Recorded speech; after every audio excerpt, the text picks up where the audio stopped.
Hello guys, स्वागत है आप सभी का इस नए वीडियो में। तो आज हम सब डिस्कस करेंगे रेडिकल कंस्ट्रक्टिविज्म बाय जीन पियाजे। तो यह हमारे बीएड सेम 2 के कोर्स में है, तो शुरू करते हैं। तो सबसे पहले एक इंट्रोडक्शन आता है जीन पियाजे का। जीन पियाजे is a Swiss born psychologist who was the first to make a systematic study of the acquisition of understanding in children. Jean पियाजे जो थे एक स्विस बोर्न थे, मीन्स स्विट्जरलैंड में जन्मे हुए एक साइकोलॉजिस्ट थे, जो कि एक बच्चे का मन का अध्ययन करने वाले प्रथम साइकोलॉजिस्ट थे। He was a zoologist by profession. He started working with Alfred Binet in intelligence test, and because of his interest he also started child development with a focus on cognitive development. तो वो क्या थे? वो एक zoologist थे, माने जो जीव विज्ञान में अध्ययन करने वाले थे। तो उन्होंने 1905 में अल्फ्रेड बिनेट ने जो एक मेंटल टेस्ट किया था, बुद्धि परीक्षण किया था, तो वे उनके ही सहयोगी थे। और इसी बीच में उनका एक इच्छा जागृत हुआ कि वे एक बच्चे के संज्ञान के बारे में अध्ययन करें कि कैसे एक बच्चे का संज्ञानात्मक विकास होता है। The term cognitive is related to persons consciousness of his mind which makes him active. Cognition includes activities like reasoning and thinking.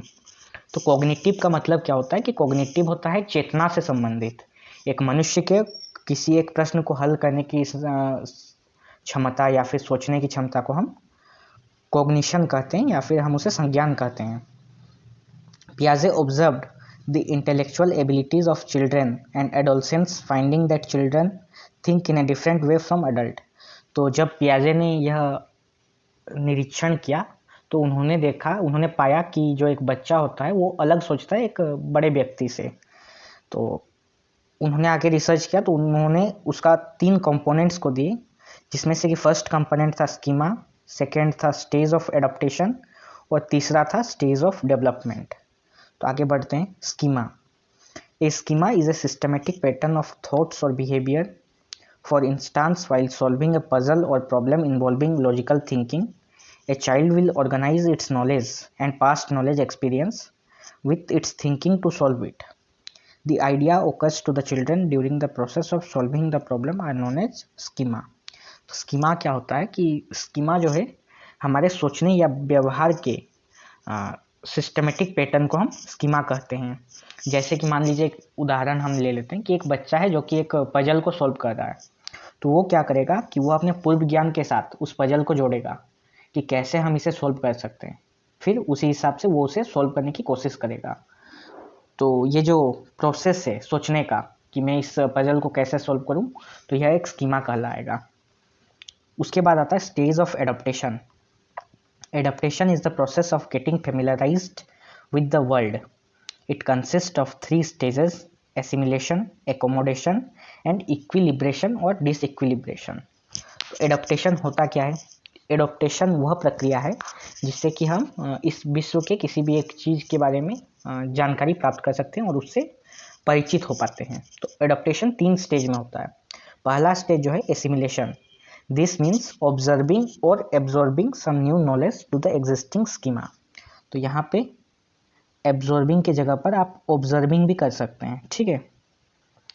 This means observing some new knowledge to the existing schema. फिर आ जाता है accommodation. Accommodation means changing the way of thinking and action. तो पहले हम क्या किए, assimilation में हमें किसी एक चीज़ को देखें, किसी एक नए चीज़ को हम देखें. जैसे कि हम एक उदाहरण ले लेते हैं कि आजकल मूवीज़ तो सभी देखते हैं, तो उसमें वेस्टर्न कल्चर बहुत ही ज़्यादा फेमस है. तो एक मूवी देखा गया जिसमें कि एक हीरो ने स्क्रैप जीन्स को पहना था. तो चूंकि स्क्रैप जीन्स नया है हम लोग के कल्चर के लिए, तो वो हमारे लिए, हमने उसे देखा तो वो एसिमिलेट किया. फिर आया एक ऐसा फेज जिसमें कि हम मन ही मन सोचने लगे कि हीरो भी इस जीन्स में अच्छा लग रहा था, तो हम भी इस जीन्स में अच्छा लग सकते हैं. तो उसमें क्या किया कि हमने अपने जीन्स के साथ उस जीन्स को कंपेयर किया, अपने पुराने विचारों के साथ उस नए विचार को हमने जोड़ा. तो उस स्टेज को हम लोग कहते हैं एकोमोडेशन. फिर आ जाता है तीसरा स्टेज इक्विलिब्रेशन और डिसइक्विलिब्रेशन.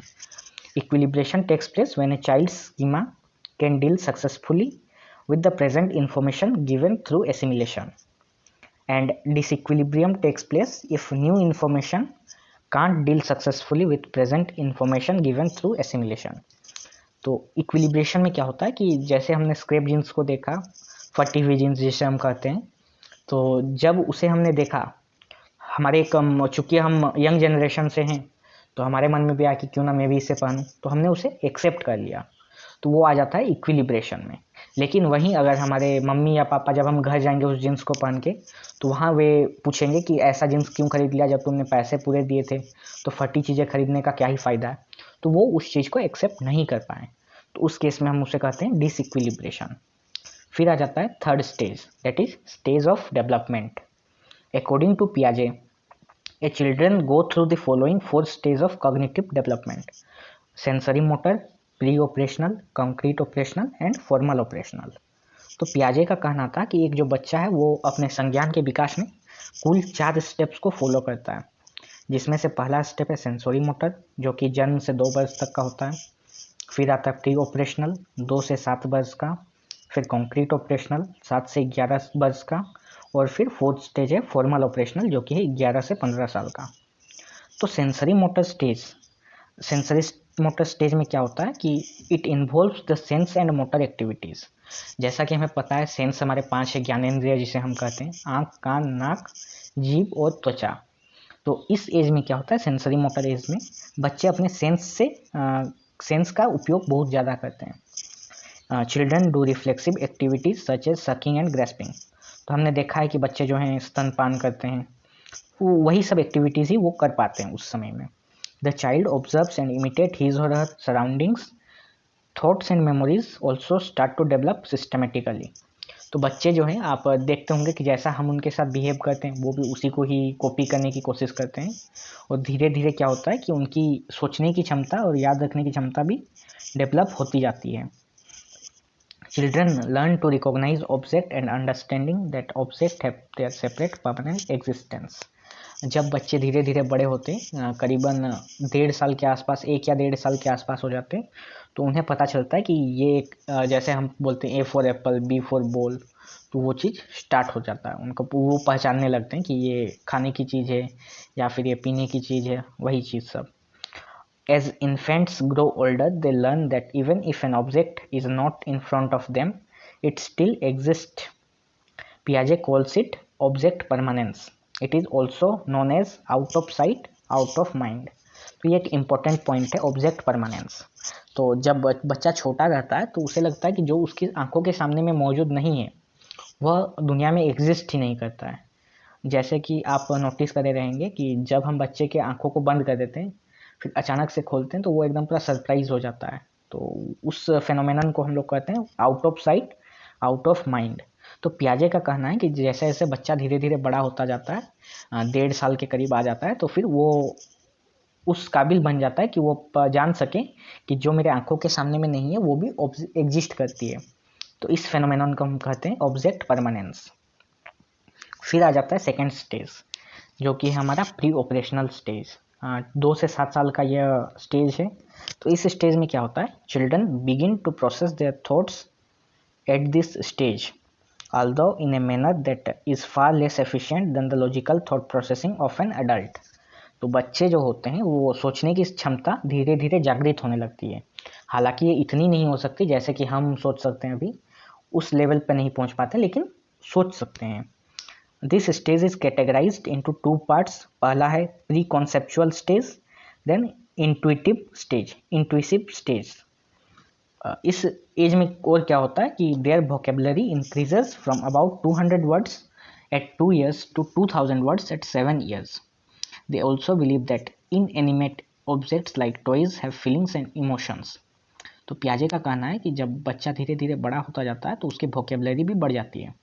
2 साल में जहाँ उसकी वोकेबलरी 200 वर्ड्स की रहती है, वहीं 7 साल में वो आगे बढ़ते बढ़ते 2000 शब्दों की हो जाती है।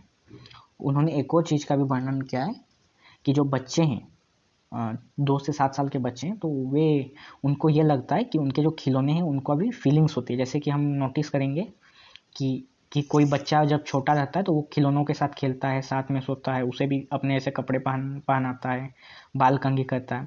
तो पियाजे ने भी उसी को ही कहा है। फिर तीसरा स्टेज आ जाता है कॉन्क्रीट ऑपरेशनल स्टेज, या फिर मूर्त संक्रियात्मक अवस्था, जो कि है 7 से 11 साल में। तो कॉन्क्रीट कॉन्क्रीट चीज़ें, कॉन्क्रीट ऑब्जेक्ट यहाँ पे एक टर्म आता है, वो होती क्या है, तो वैसी चीज़ें जिन्हें कि बच्चा देख सकता है, तो उसे हम कॉन्क्रीट ऑब्जेक्ट्स कहते हैं। तो उन्होंने क्या कहा है, children can do operations on concrete object and situations, they began to think more logically, however they tend to struggle with abstract and hypothetical concept. तो उनका कहना है कि कॉन्क्रीट ऑपरेशनल एज में क्या होता है कि बच्चा जो होता है वह वैसी चीज़ों को आसानी से सॉल्व कर लेता है जो उसके सामने में मौजूद हो, या फिर उन चीज़ों के बारे में आसानी से लिख सकता है जो कि उनके सामने मौजूद हो, लेकिन वो उन चीज़ों को नहीं जान पाता है जो कि उसके सामने मौजूद ना हो। अब धीरे धीरे क्या होता है कि बच्चा थोड़ा अधिक लॉजिकली सीखता है प्री ऑपरेशनल की तुलना में। They solve visual problems better than verbal ones. तो जैसे कि हमने कहा था कॉन्क्रीट ऑब्जेक्ट्स, तो वैसे ही वो विजुअल प्रॉब्लम्स को भी आसानी से सॉल्व कर लेता है उन प्रॉब्लम्स के मुकाबले जो कि उन्हें मुँह जुबानी बोली जाए। फिर आता है अपना fourth stage, formal operational stage. यह 11 से 15 साल के बीच का स्टेज है, जो कि अंतिम स्टेज है पियाजे के अनुसार एक बच्चे के संज्ञानात्मक विकास का। तो इस स्टेज में क्या होता है, this final stage of development involves an increase in logic and ability to use deductive reasoning and an understanding of abstract ideas. तो इस स्टेज में क्या होता है, एक बच्चा अपने लॉजिक को उपयोग बहुत अधिक करता है, उसमें सोचने की क्षमता आ जाती है, वो डिडक्टिव रीजनिंग करने लगता है। Concrete objects to abstract concept. तो इसमें क्या होता है कि बच्चा जो होता है वो मूर्त चीज़ों से आगे बढ़कर वह सोचने की क्षमता को विकसित कर लेता है। They develop a logical system of intelligence and try to incorporate all possible solutions while working on a problem.